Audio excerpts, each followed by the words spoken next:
Good morning.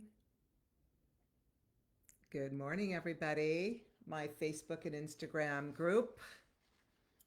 I'm happy to see you all this morning. And I am really happy to talk about the truth about compensation and how compensation affects your bottom line. And so we have today salons, money, and making it rain. That's our topic today. And I hope that this brings up some thoughts and questions for you guys. And so, again, talking about compensation sometimes makes our head spin a little bit, but I'm here for it today. So, if you get your fingers ready for typing. If you have questions or comments, please don't hesitate to jump in the feed, and I will do the best that I can to answer any questions for you. Okay. So, good morning to all of you guys I see filing in. I'm happy to see you today on both Instagram and Facebook. So, all right, you guys, it's time to talk money today. And I love talking about money because so many people don't like talking about it. I don't know why. I don't know why it's this taboo thing. And another thing that's super taboo to talk about is compensation. And I don't know why people have a really hard time talking about compensation. So let's just talk about that too. So, good morning. Good morning, Derek. It's great to see you. Olivia, Brenna, Sam, good to see you guys. Um, all right. So, look, we got into this industry, I'm sure, if I did a survey for people, you probably initially got into this industry because you loved being around all things beauty, whether it's hair, whether it's skin, whether it's nails. Like you are probably a caretaker, wanted to take care of people. Um, and we also need to make a living. Like I get that we love it, but we also need to be able to make a living. And if you are an owner, you have to be able to make a living above and beyond your technical service wages. And that is something that I am always going to preach about because I have always said if you are an owner and you're a technician, you should be a technician because you love it and you want to be a technician, not because you have to in order to get a paycheck. And I want to talk about that today because I run across so many owners that if they stop doing hair, then how are they going to take a paycheck? And I just think that this is something we need to pay close attention to. So, good morning. I see more of you guys jumping in. It's good to see you. Um, so let's break down the basics, okay? I mean, basically, there are three ways that we can compensate in this industry, and some might argue that there's other ways too. But I mean, it all probably fits into one of these three ways. Hourly, right? So hourly is pretty straightforward. When we're paying hourly, people are getting paid an hourly rate that they know they're getting paid for every hour that they're clocked into work. Commission, which is super popular. That's probably the most common way, not in California, but everywhere else in the world that people get paid. And then the third way is if people are self-employed and they're working for themselves. So they're really not getting paid and somebody as an owner is not paying them. If they are, it's probably not legal. But those are the three ways. You have hourly, you have your commission, and then you have being a solopreneur or self-employed. For those of you that are just maybe jumping or listening to me for the first time, I'm going to do a quick intro. My name's Carrie Davis Duffy, and I have been a salon owner since 1992. I was 4 when I started. Do the math. No, but since since 1992, or I'm going to say this coming July will be 32 years. Um, we started off, my mom and I, as business partners in 1,000 square foot salon. And that salon became so busy, we needed to expand. And so we expanded from 1,000 square feet to 2,000 square feet. And then we opened a second location in the South Bay area of San Diego. And then we opened a third location in the North County area of San Diego. And so over my 32 years, I've had the privilege of operating 3 salons, which has produced in revenue over $4 million a year. and have always been profitable. We've had up to and over 80 employees at any given time. And so I think when I'm speaking to you as somebody who has boots on the ground. I'm speaking to you. The only reason I went through a very short resume of mine is somebody that has lived it. I have lived different ways to compensate, and I have lived what that looks like on a financial statement. Uh, and based on how we're compensating, based on what that looks like, usually has a direct result of cash flow and profitability. And so over my 32 years, I have made it my purpose to become an expert in my financials, because in an industry, and I know this probably isn't going to be new information to you, but in an industry where most salons that are employment based are producing a 3% profit or less a year, and that's with the owner as a technician, compensation needs to be talked about, right? So, my goal is that you are able to create a well oiled machine. My goal is that you are able to take a paycheck, whether you choose to be a technician or not, because you are running the business. You have invested your life. You're probably taking a second loan off your house, or you have an SBA loan, or you've borrowed money from somebody and you're paying interest. And when we make an investment in life, whether it's in a salon or any other investment, we are looking for an ROI. An ROI is a return on our investment. And when we are running this type of business that tends to have a lower profit margin than most businesses, we have to become best friends with our financials and take a look at what every aspect of that looks like to be able to carve out a paycheck as an owner. And so, what does that mean? That means if our expenses are out of whack, we have to know they're out of whack and start putting them back on track so that we can carve out that cash flow, so we can allocate cash flow for that stays in the business for sustainability, and cash flow to be able to take a paycheck as an owner. So the reason that I kind of am going through all of these things in the beginning is to say that when we look at our expenses on our financials, what's the biggest expense that we have in this industry?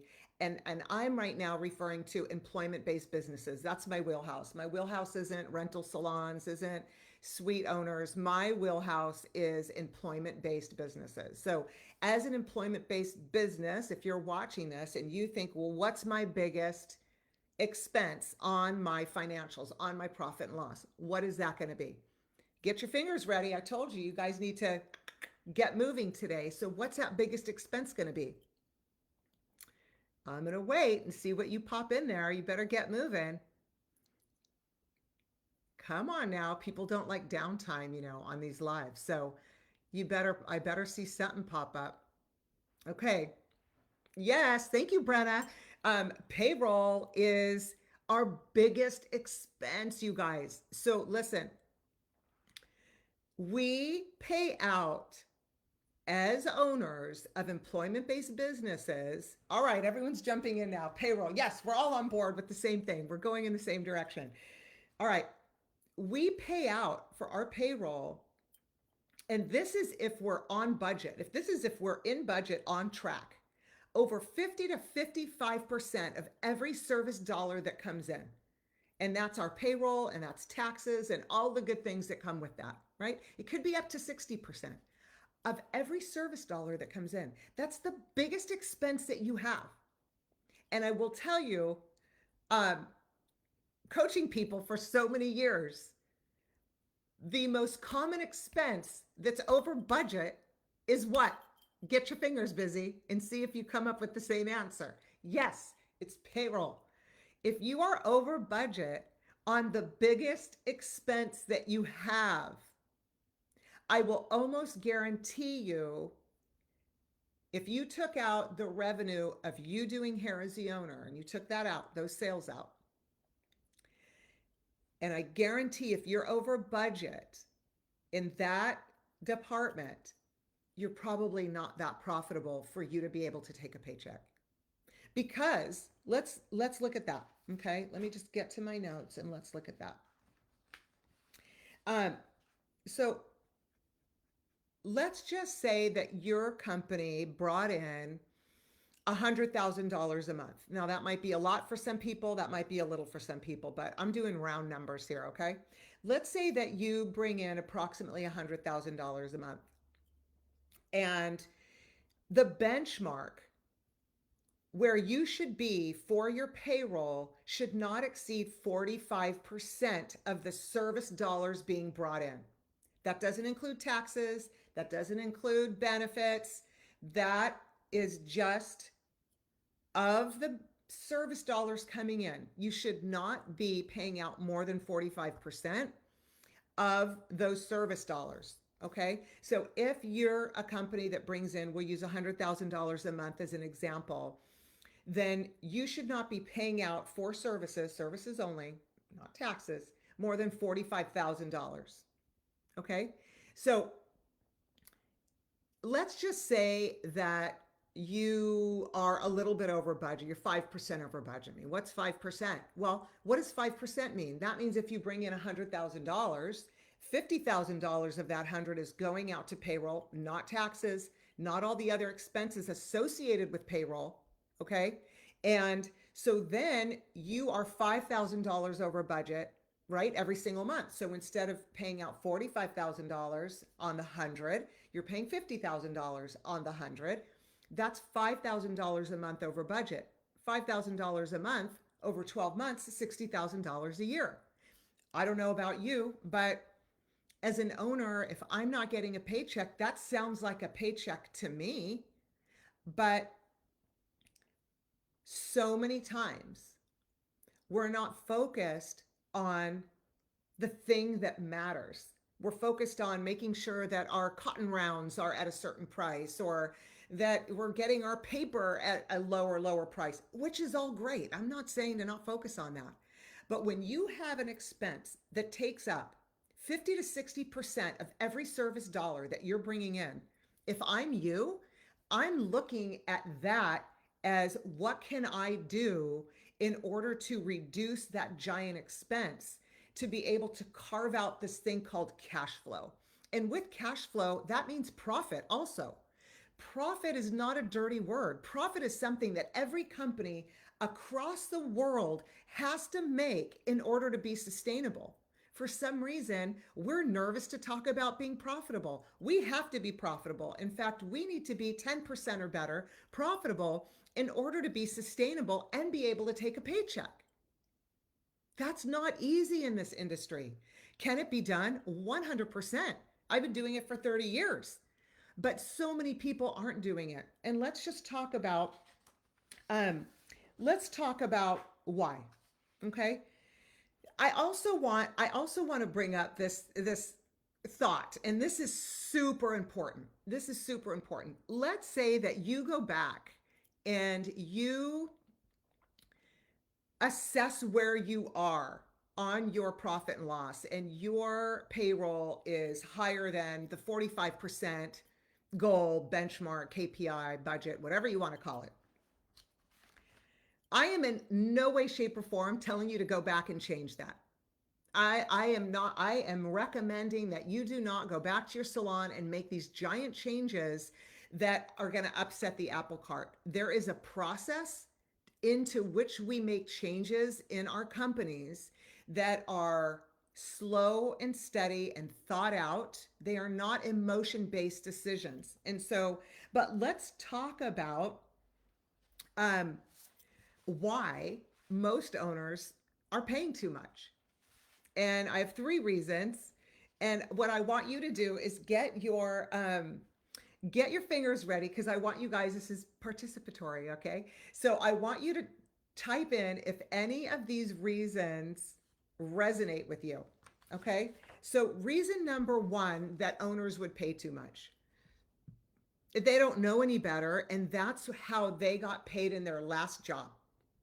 So If that's you, type a yes. You could just type a yes in there. So if you carried over how you got paid from your last job into this job because you thought, well, I don't know any different. This is how it's always been done with me. So therefore, I'm going to pay that forward and do that. But I never really did my research. I just said, this is how it's done. If that is why you're paying the way you're paying, you could type me, yes, whatever you want to type in the comment box. So that's reason number one that I have found through working with hundreds of owners, one of the number one reasons that people pay too much. Here's another one that is a really close second, okay?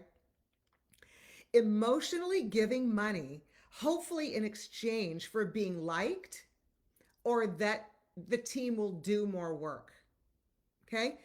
Who has created a payroll or increased pay because you were in an emotional crisis and you thought, I'm just going to give them more money out of fear, right? Emotionally giving money, hoping in exchange for being liked or that people will do more work.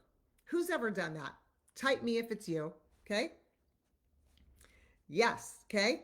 Number 3 reason why you're paying too much. Well, because you can see from your financials that you don't have enough money to pay yourself. So you're fine being a technician as an owner to take the technician paycheck, and you're fine with only that and not taking an owner's pay.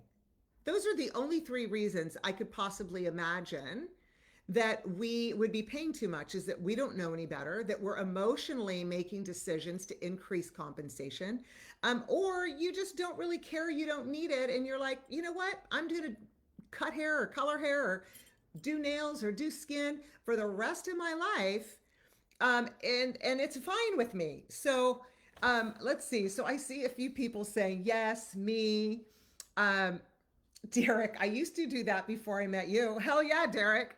We had a little come to you know what, right? We had to come to you know what. We had to talk about that and get that thing sorted out. And so, all right, for some reason, I'm going to say around 2016, I somehow became this compensation expert. I don't even know how. I never proclaimed that I was a compensation expert. I never put word out that I love doing compensation, but I think because in 2016 in California, the laws changed around how you can pay. And so my friend, my brilliant friend, Con from Karen Allen Salon, she and I worked for months to come up with a compensation plan that was compliant in California. And then all of a sudden, one California salon owner after another started calling to help so that they could become compliant in the state of California for their compensation. And there's many ways to do that. But all of a sudden, I became the compensation queen. I don't even know how that happened, but I do love talking about it because I find it so fascinating how we make decisions. And I'm not exempt from that. I've made emotional decisions myself, and I've almost made really big emotional decisions because we have a lot of feelings. We feel a lot of certain kinds of ways. And we think if we just throw money some certain way, that it's going to fix the problem. And I'm here to ask you, has it ever really fixed the problem? If you're thinking, oh, I'm afraid someone's going to quit and I throw money at them, do they stay? They end up not staying. We know this, right? Do they stay for another 10 minutes? Maybe. But if somebody has already come to the end of their rope with where they are in your business, I am not so sure that throwing more money at that person is worth it. And at a certain point, you're paying them to be there. So we think, well, I'm going to give them 50 or 55 or whatever that is. But when you start thinking about taxes and product and rent and who else could be in there at a different rate, you're actually paying them to be there. And so listen, I am all for creating a win-win situation for my team. I want my team to make a shit ton of money. Hell yeah. I want them to be so successful financially, and in the same breath, the company has to be successful financially. It has to be a win-win. Yeah, it has to be a triple win, a win for the staff, a win for the company, and a win for the customer. Those are the people involved in this relationship. So everybody has to be winning in order for everybody to succeed. Okay, I want to talk about ways to decrease your payroll. And I'm going to say again, this is my disclaimer live and it will be recorded. My disclaimer is you are not to leave this live and go back and start changing things today or tomorrow. It's just you're not allowed to do that because changing payroll or adding different things or elements to payroll, it takes time. It takes a lot of figuring out numbers, right? This is not an emotional decision, guys. So if you're ever feeling a certain way and you're about to make a decision, I want you to acknowledge that certain way that you're feeling. And it's okay to have the feelings, but acknowledge that I'm emotional right now and I'm not in a state to make a decision that's going to last me through time that I may have to undo at some point. So slow your roll. All right. You are not to leave this conversation and go do anything. Have I made myself clear? Get your fingers going. Did I make myself clear? Yes, yes. I want to hear yeses all the way around. Yes, this is an agreement that you have made yourself clear. Okay. Here are some ways that you can decrease payroll. And so look, again, this deserves a complete conversation. You probably should have a coach working with you. You should probably have somebody that can poke holes through your ideas because your team will poke holes through it. So it needs to withstand like the wind. It has to withstand the storm, people. All right. 3 ways that you can possibly reduce your payroll. 1, you can, if you're paying too much, and when we're talking about your percentage that you're paying too much to get your team's pay, if you need to lower the percentage, okay, what you can do is raise the prices of the services to lower the commission so that you can show your team they'll be making the same amount of money. The commission's going down, but the prices are going up, but their takeaway is the same. There's pros and cons to that. I have a love-hate relationship with that. It seems kind of easy, like I'm going to lower the commission, raise the prices, but there is emotional baggage that comes with that. So it has its pros and cons. So, is it a way? It's a way. It has its pros and cons. It needs to be done delicately, like any of this. The second way to do that is to create a guest fee. And what's a guest fee? A guest fee is not a product charge. It's not a service charge. I don't really believe in that. It's if you need more money to drop to the bottom line and you need to decrease your payroll or even decrease other expenses, adding a guest fee is an option. So an example for a guest fee would be if you're going to add a $5 guest fee. A guest fee is something that, like, how over time your stylists probably get price increases based on their experience and their education and how supply and demand and all this. They should be getting raises and promotions through levels or however you work that. This would be an increase for the salon. It wouldn't be an increase for the stylist. Okay. And so stylists get their increases based on their promotional criteria. And salons need to get their increases because the cost of doing business is so high and keeps going up. The cost of doing a service is so high. I mean, I would say over the last 5 years, the costs to run my business are 30% higher. So even if my payroll hasn't changed, but my cost of doing business is going up, and by me raising prices for my staff, it still has to go through 60%, including taxes and benefits, right off the bat goes to the staff. And then maybe I'm getting 3% at the bottom. That is not going to cut it when the cost of doing business is increased by 30%. But a guest fee is a fee that we charge a guest that doesn't go through payroll. That's just a fee that goes to the salon. And so an example of that could be if your stylist charges $50 for a haircut, and you say, well, we're going to add a $5 guest fee on, then the client pays $55. The stylist still gets paid on their $50 because they haven't done anything different, right? Your expenses went up. And then that $5 is the guest fee that then goes right to the salon. That will offset your payroll and reduce your payroll cost also. Again, that needs to be done in a way that is presented to the team. It needs to be done delicately, like anything. When you are changing any kind of financial practices in your business, it is kit gloves, honey. It is not something that you just do and it's no big deal. People have feelings around things. And we have to be able to honor that and work through that with our team. And so these different changes that we're talking about need to be done very thought out, very planned out, having somebody poke holes through it, and making sure that it withstands the wind and time. The third thing is, and I think this should be done regardless if you are paying too much, is start all new staff off with a new compensation schedule at the proper compensation in order to provide a profit for the business so that you are a sustainable company. So number one would be raise prices and lower commission. Number two would be create a guest fee. Number three would be start all new staff off with a new compensation structure that is going to align with having a sustainable company. And so those are ways to decrease that expense that's over budget. Now, if you have other expenses that are over budget, like your product cost, I work with so many owners whose product cost is like 10 and 15% of the service dollars. That should be 7%, should be 6%, it should be 5%.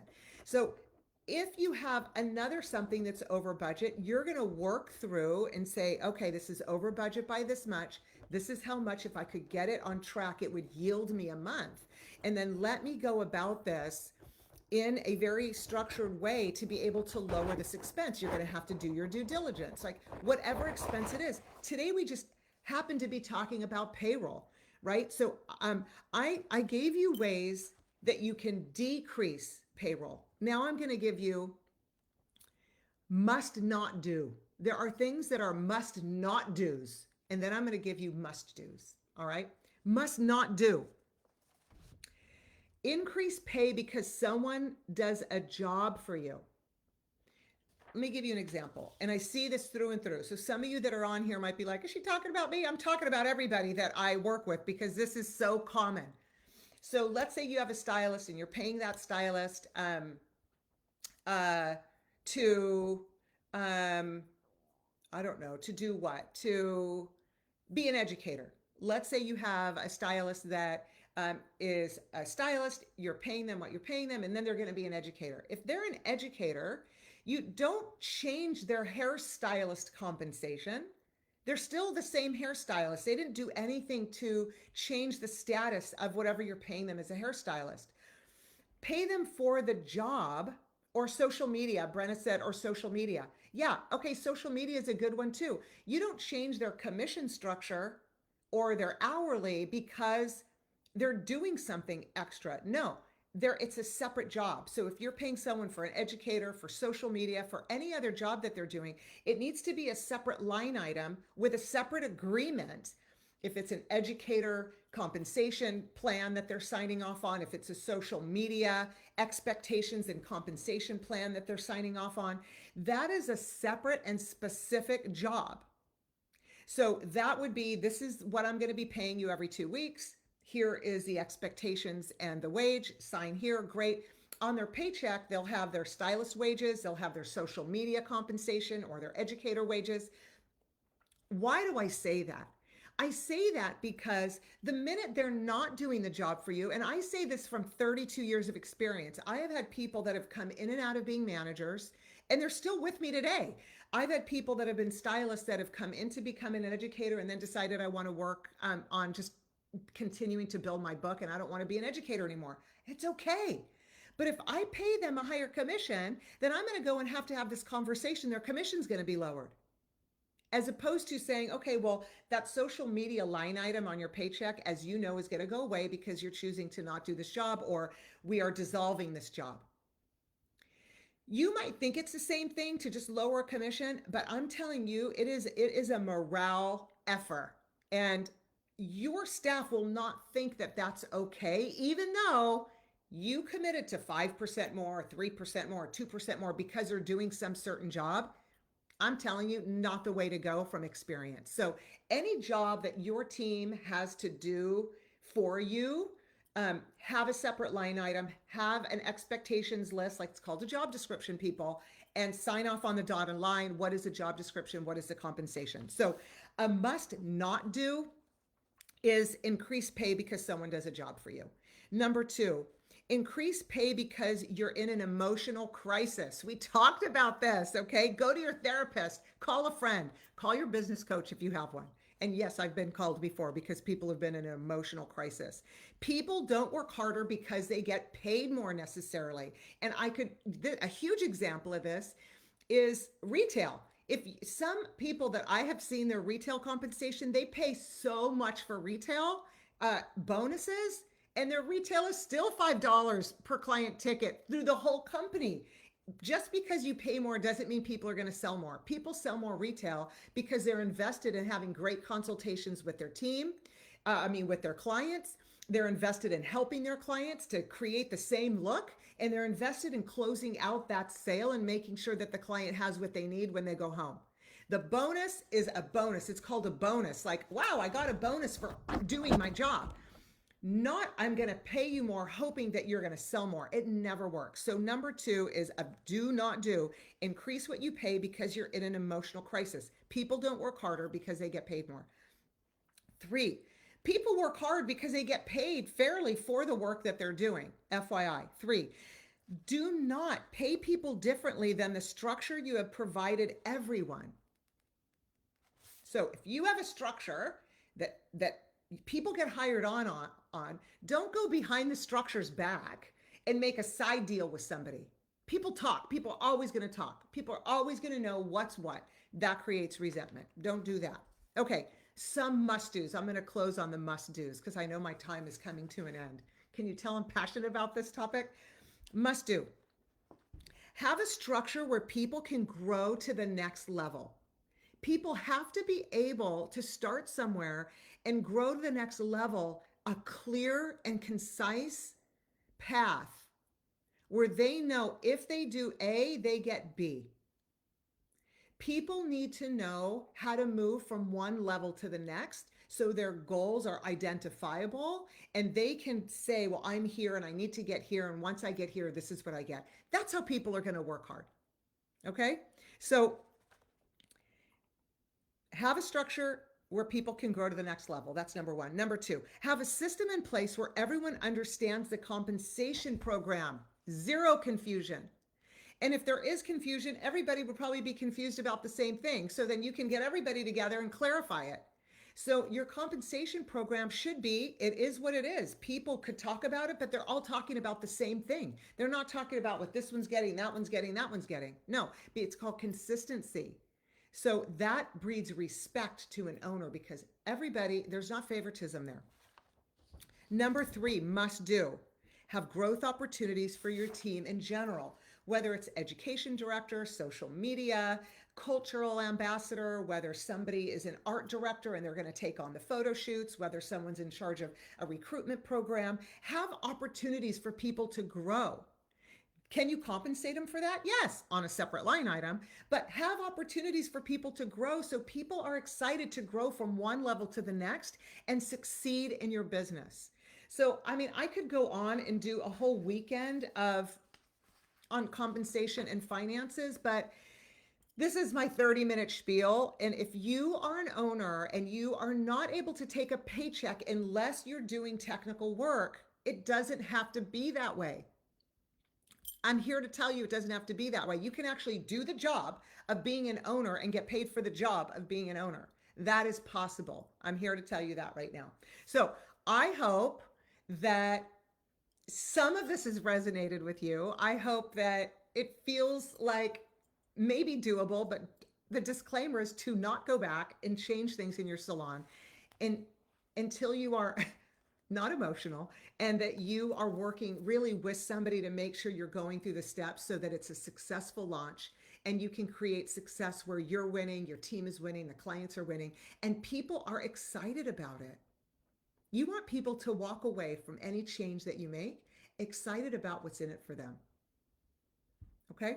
So I have a closing little um, quote for you today. All right? Let's see. It takes courage to push yourself to places that you've never been before, to test your limits, and to break through barriers. I feel like we're doing that every day, you know? So I hope today was worthwhile. And throw me a comment, share it. If you need any support in any area, if you're here and you're listening, obviously you know how to get in touch with me. So I hope you guys have an amazing week. Next week, I am not going to be here. I think it's Memorial Weekend, but I'm taking my son on a little trip, fishing. Never been fishing. First time for everything. Courage to break through the barriers, people. But I will be back the following week. All right. So if you like this, share it, push the word out. And I hope you have an amazing week. Reach out if you have any questions. All right. Ciao, ciao.